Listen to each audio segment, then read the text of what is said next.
पश्चिम बंगाल में ममता बनर्जी की तृणमूल कांग्रेस में बड़ी टूट के बाद अब महाराष्ट्र में उद्धव ठाकरे के नेतृत्व वाली शिवसेना में फूट की संभावना खुलकर सामने आई है।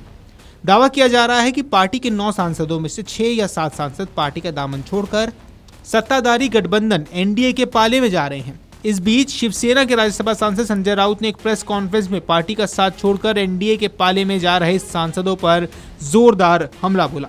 इसके साथ ही उन्होंने बगावत करने की तैयारी कर रहे सांसदों के लिए अपशब्दों का भी इस्तेमाल किया। वहीं संजय राउत के इस बयान पर अब शिवसेना के सांसद और शिवसेना के नेताओं के बयान भी सामने आ गए हैं। दरअसल पार्टी में फूट की अटकलों पर एक प्रेस कॉन्फ्रेंस को संबोधित करते हुए संजय राउत ने कहा कि सांसद और विधायक के पद आते जाते रहते हैं। आज हम सांसद हैं, कल शायद ना रहे, लेकिन हम ये भूल नहीं सकते कि इस पार्टी ने हमें क्या दिया है। बाला साहेब ठाकरे ने हम सबको अपने बच्चों की तरह पाला पोसा और उद्धव ठाकरे ने हमेशा हमें भाई की तरह प्यार दिया। अब शब्दों का इस्तेमाल करते हुए संजय राउत ने आगे कहा कि पार्टी छोड़ने वाले ये लोग गद्दार हैं। हमें लगता है कि गद्दारी उनके खून में है। मैं किसी खास पार्टी या व्यक्ति का नाम नहीं ले रहा हूँ। बाकी सांसदों के लिए इस्तेमाल की गई भाषा पर अब संजय राउत ने सफाई दी। उन्होंने कहा, हम मराठी भाषी में ऐसे शब्दों का इस्तेमाल करते हैं, इसमें गलत क्या है? मुझे अच्छी तरह से पता है कौन सी भाषा कब इस्तेमाल करनी है। जो भाषा कोई समझता हो वही इस्तेमाल करनी चाहिए। मैंने पार्लियामेंट में ऐसी भाषा का इस्तेमाल नहीं किया है। सर, एक थोड़ा सा आज आपने प्रेस कॉन्फ्रेंस की, उसमें थोड़ा सा आप उग्र हो गए और थोड़ा अब्यूसिव लैंग्वेज भी यूज की, गाली सर जो वर्ड आपने यूज किया तो हमारे मराठी में ऐसा यूज होता है जी। वो महाराष्ट्र में ये हमारा रेगुलर भाषा है। तो आप उसको आप गलत नहीं मानते? क्या गलत है? जिसको जिस भाषा का इस्तेमाल करना चाहिए वो भाषा का इस्तेमाल होना चाहिए। जिसको जो भाषा समझ में आती है वही भाषा का इस्तेमाल।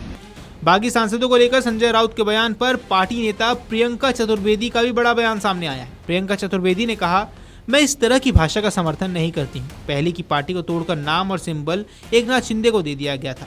सुप्रीम कोर्ट में वो लड़ाई अभी भी जारी है। अब फिर से कोशिश की जा रही के बारे में अब्यूजिव लैंग्वेज यूज की और वो लैंग्वेज जो यूज करने के बाद ये भी कहा कि इसको काटो मत, इसको दिखाओ। इस तरह से क्या कहना चाहिए? तो क्या सारे चैनल्स दिखा रहे हैं बगैर काटे? नहीं, वो बीप कर रहे हैं। पर आपको ये इमोशन समझना होगा।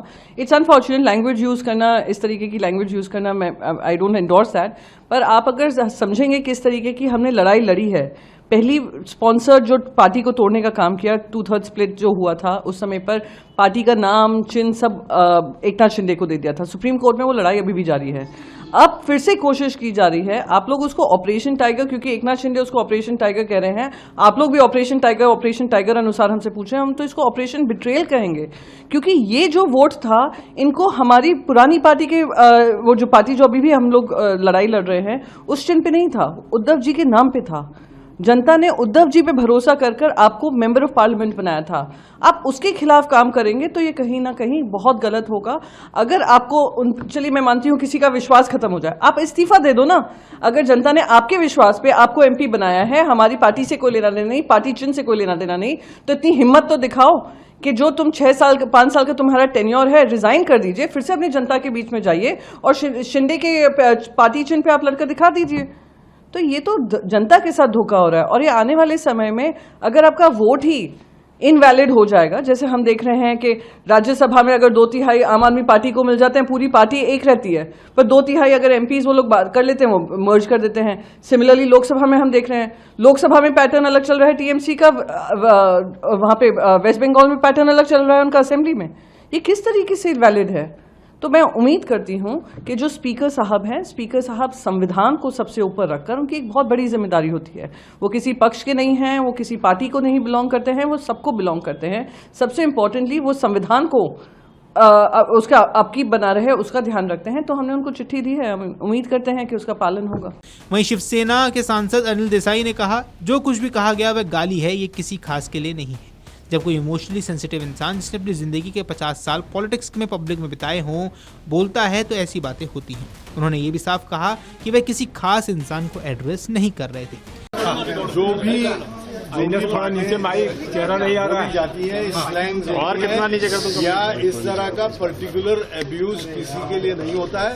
जब एक भावनात्मक संवेदनशील आदमी होता है, जिस तरह से जिन्होंने पूरा अपना जीवन 50 साल इस राजनीति में, सोशल फील्ड में, पब्लिक में किया है, ग्राउंड पे किया है, तो इस तरह की बातें होती है, जिसके लिए उन्होंने स्पष्टीकरण भी दिया कि मैं कोई व्यक्ति विशेष से ये बात नहीं कर रहा था।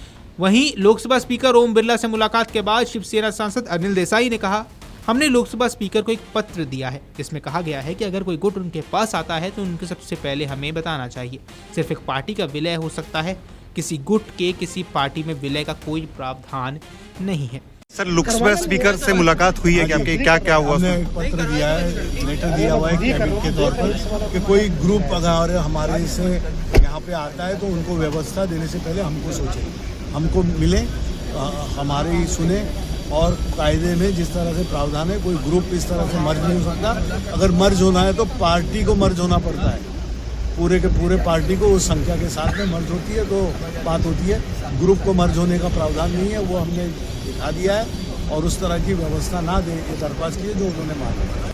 संजय राउत द्वारा संदिग्ध बागी सांसदों के लिए अपशब्दों का प्रयोग करने पर शिवसेना नेता संजय निरुपम ने कहा, संजय राउत कल तक अपने सांसदों के लिए प्रेम और आदर की भाषा का इस्तेमाल करते थे, आज वे सांसदों को गाली देने लगे। कल शाम तक तो वो अपने सांसदों को बिकाऊ तक कह दिया। आपकी पार्टी का नेतृत्व खत्म हो चुका है, आपके नेतृत्व में काम करने की क्षमता ही नहीं है। हाँ, निश्चित तौर पर उबाठा के सांसदों में एक असंतोष है, नाराजगी है।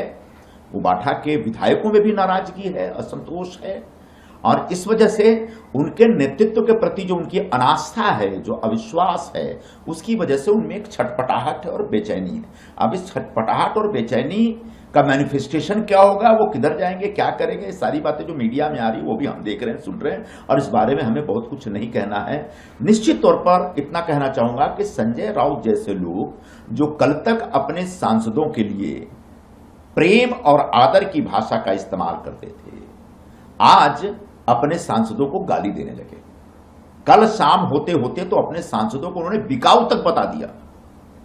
अब हिंदी में जो मशहूर लाइन है कि धूल आपके चेहरे पे है और आप आईना साफ कर रहे हैं, धूल चेहरे पे थी और पूरी जीवता उम्र हम आईना साफ करते रहे। मतलब आपकी पूरी पार्टी के नेतृत्व खत्म हो चुका है, आपके नेतृत्व में काम करने की अब क्षमता नहीं है।